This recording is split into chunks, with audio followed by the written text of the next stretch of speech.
Indian food doesn't have to be spicy, it just has a lot of spices. Most people are really intimidated by Indian spices, but you don't really need to be. It's a great way to add flavor without adding fat in your food. Anybody can throw some butter or bacon in a pan and make something delicious, but to really have an understanding of Indian spices just gives you a larger paint box with which to make your art. So today we're going to start with coriander. So coriander comes in a dried powder. It can look very similar to cumin powder. This is much more pungent, much more eucalyptal. The seeds are almost peppery and the texture is really nice. That's often the heat you feel in Indian food. This is fresh coriander or cilantro. This has a really grassy, herbaceous, floral note. Coriander comes in a lot of forms. So the turmeric is also great. Like, turmeric is a really mild spice. It has more of a smell than an actual taste. It's also good as a food coloring. You can just add a 1/4 teaspoon or 1/2 teaspoon of turmeric powder and it gives this beautiful golden hue. So some of the other Indian spices are cumin seeds and fennel seeds. Cumin and fennel look pretty similar, but they have different tastes. And used together, just in a rice pilaf, like saute some onions, they're really beautiful. They add a nice aroma to it. Some other Indian spices that we're actually going to use today are mustard seeds, curry leaves, and sambar or Madras curry powder. In Indian cooking, we generally tend to use black or brown mustard seeds. When they get heated up, that heat causes the mustard seed to explode. Never cook mustard seeds without hearing that pop, because then they'll be bitter. Most people think that curry is one thing, but it's not. Saying something is curry is like saying I'm having a pasta dish. There can be millions of curries, but curry powder is actually a blend of different Indian spices ground together. If you buy one spice to cook Indian food, buy the garam masala. And in South India, the spice blend that's usually used is sambar curry powder or Madras curry powder. Those two are not to be confused with curry leaves. They are a plant that can grow into a tree. They're often used in South Indian cooking. It has a more nutty flavor.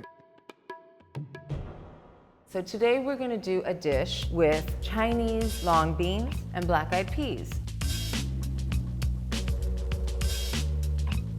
You want to add about a couple of tablespoons of canola oil. Let that oil get really hot. I'm going to add a teaspoon of black mustard seeds. Once they start jumping out, that's when you want to add the other ingredients.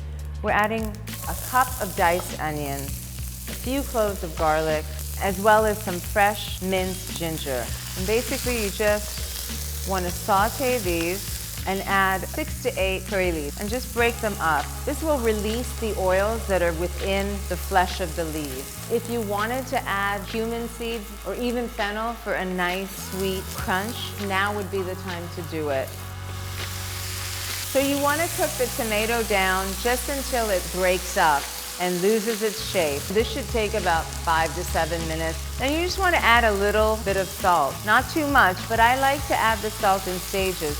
So you see how the onions are getting charred and brown at the edges? That's because I turned the heat up. I like that pan-roasted flavor. I think it adds an extra layer to this dish. And at this point, you want to add your sambar or Madras curry powder. Add it here. The spices release their own oils. That's what gives it the flavor.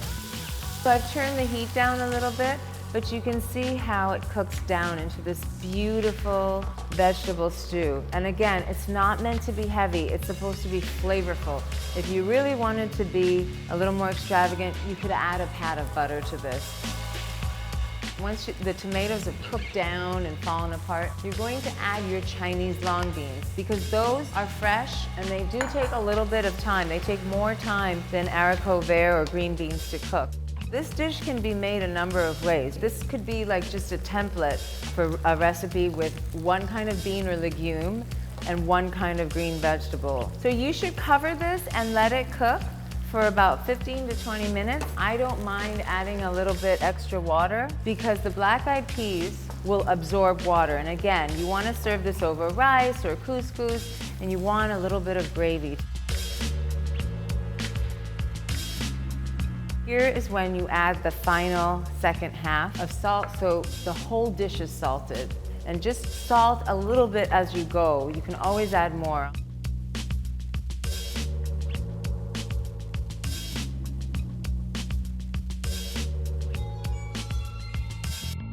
There is your plant-based dish with tons of protein, tons of Indian spices, and not a lot of effort.